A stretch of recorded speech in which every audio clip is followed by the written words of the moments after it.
Hello friends, welcome to my channel Automobile தமிழில். இந்த வீடியோவில் நம்ம எதை பற்றி பார்க்க போகிறோம்னா டிஃபரன்ஷியல் லாக் வந்து எப்படி வேலை செய்யுதுன்னு தான் பார்க்க போகிறோம். 4 வீல் டிரைவ் இருக்க காரோட முன்பகுதியில் பார்த்தீங்கன்னா நார்மலாக கியர் சேஞ்ச் பண்ணுறதுக்கு ஒரு கியர் லிவர் இருக்கும். அதுக்கப்புறம் 4 வீல் டிரைவ் ஆப்ரேட் பண்ணுறதுக்கு ஒரு கியர் லிவர் இருக்கும். அதுக்கப்புறம் இன்னும் 2 லிவர் கொடுத்துருப்பாங்க. டிஃபரன்ஷியல் லாக் லிவர்னு அதை சொல்லுவாங்க. ஒன்று வந்து ஃப்ரண்ட் வீல்ஸ் கொடுத்துருப்பாங்க, இன்னொன்று வந்து ரியர் வீல்ஸ் கொடுத்துருப்பாங்க. இந்த டிஃபரன்ஷியல் லாக்ஸ் வந்து எப்படி ஒர்க் ஆகுதுன்னு தான் இந்த வீடியோவில் வந்து டீட்டெயிலாக பார்க்க போகிறோம்.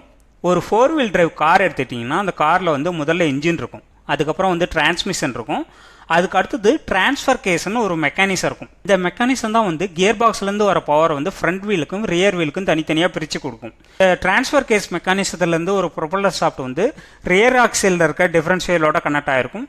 அதே போல் இந்த டிரான்ஸ்ஃபர் கேஸ்லேருந்து ஒரு ப்ரொப்பல்லர் ஷாஃப்ட் வந்து ஃப்ரண்ட் ஆக்சிலில் இருக்க டிஃபரன்ஷியலோட கனெக்ட் ஆகிருக்கும். டிஃபரன்ஷியல் மெக்கானிசத்தோட முதல் வேலை என்னன்னா கியர் பாக்ஸ்லேருந்து வர பவரை வந்து 2 வீலுக்கும் சரிசமமாக 90 டிகிரியில் பிரித்து கொடுக்கறது தான் இதோட முதல் வேலை. இந்த டிஃபரன்ஷியல் மெக்கானிசத்துக்கு இன்னொரு முக்கியமான வேலை இருக்குது.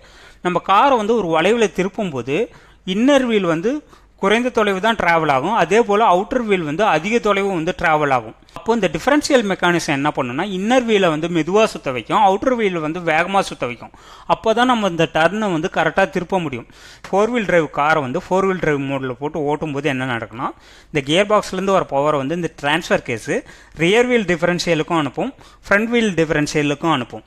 இந்த ரியர் வீல் டிஃபரன்ஷியல் என்ன பண்ணுன்னா அந்த பவரை சரிசமமாக பிரித்து 2 வீலுக்கும் அனுப்பும். அதே போல் அந்த பவரை வந்து ஃப்ரண்ட் வீல் டிஃபரன்ஷியலும் சரிசமமாக பிரித்து 2 வீலுக்கும் அனுப்பும். காரை வந்து 4 வீல் டிரைவ் மோடில் ஓட்டிகிட்டு இருக்கும்போது காரோட ரியர் வீலில் வந்து ஒரு வீல் வந்து சகதியில் மாட்டிக்கிச்சின்னு வச்சுக்கோங்க. அந்த சமயத்தில் வந்து இந்த ரியர் வீல் டிஃபரன்ஷியல் என்ன பண்ணுன்னா அந்த சகதியில் மாட்டின வீலுக்கே எல்லா பவரையும் அனுப்பும். ஏன்னா டிஃபரன்ஷியல் என்னன்னு நினச்சிக்கன்னா வண்டி வந்து வளையுதுன்னு நினச்சிக்கும், அதனால் இதை வந்து அவுட்டர் வீலாக நினச்சிக்கிட்டு இந்த வீலுக்கே வந்து பார்த்திங்கன்னா எல்லா பவரும் அனுப்பும். ஏன்னா இந்த வீலில் வந்து ட்ராக்ஷன் இல்லாதனால இந்த வீல் வந்து வேகமாக சுற்றும், அதனால் டிஃபரன்ஷியல் வந்து இந்த வீலுக்கே எல்லா பவரையும் அனுப்பும், இந்த வீலுக்கு வந்து பவரே போகாது. இந்த வீலில் தான் ஆனால் நமக்கு வந்து ட்ராக்ஷன் இருக்குது. ஸோ இந்த சமயத்தில் வந்து வண்டி வந்து அந்த சகதியிலேருந்து மேலே வர முடியாது. அப்போ தான் வந்து நமக்கு டிஃபரன்ஷியல் லாக்குங்கிற மெக்கானிசம் வந்து ஹெல்ப் பண்ணுது. நம்ம ரியர் வீலில் வந்து ஒரு வீல் வந்து சகதியில் மாட்டிக்கிச்சு, இன்னொரு வீல் வந்து சுத்த மாட்டேங்குது.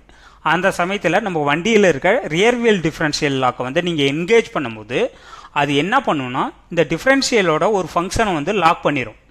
எந்த ஃபங்க்ஷன் கேட்டிங்கன்னா வண்டி வந்து வளையும் போது ஒரு வீல் வந்து வேகமாக சுற்ற வைக்குது, இன்னொரு வீலை வந்து ஸ்லோவாக சுற்ற வைக்குது, இல்லை அந்த ஃபங்க்ஷனை வந்து லாக் பண்ணிடும். லாக் பண்ணிவிட்டு இந்த டிஃபரன்ஷியலை வந்து 2 வீலுக்கும் ஒரே மாதிரி பவரை வந்து பிரித்து கொடுக்க வைக்கும். அதாவது கியர் பாக்ஸ்லேருந்து வர பவரை வந்து 50% இந்த சகதியில் மாட்டின வீலுக்கும் 50% ட்ராக்ஷன் இருக்க வீலுக்கும் பிரித்து கொடுக்கும். அதனால் இந்த வீலில் வந்து நமக்கு ட்ராக்ஷன் இருக்கிறதுனால இந்த வீல் சுற்றி இந்த வண்டி வந்து மேலே வந்துடும்.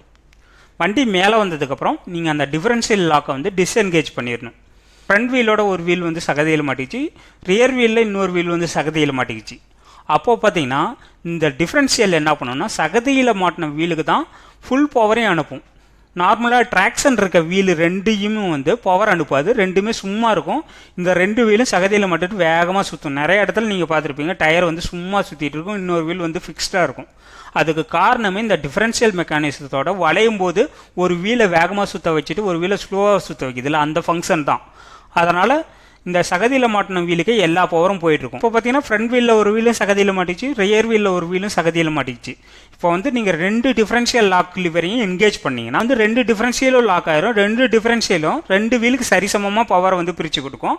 அதனால் ட்ராக்ஷன் இருக்க வீலுக்கு வந்து பவர் போய் அந்த வீல் வந்து சுற்றி நம்ம வண்டியை வந்து சகதியிலேருந்து வெளியே கொண்டு வரும். டிஃபரன்ஷியல் லாக்குங்கிறது டிஃபரன்ஷியலோட ஒன் ஆஃப் த ஃபங்க்ஷனை வந்து கட் பண்ணுறதுக்கு யூஸ் ஆகுது. அதாவது வளையும் போது ஒரு வீலை வேகமாகவும் இன்னொரு வீலை ஸ்லோவாக சுற்ற வைக்கிற ஃபங்க்ஷனை வந்து கட் பண்ணிவிட்டு 2 வீலையும் ஒரே ஸ்பீடில் சுற்ற வைக்கிறதுக்கு தான் இந்த டிஃபரன்ஷியல் லாக் மெக்கானிசம் வந்து யூஸ் ஆகுது.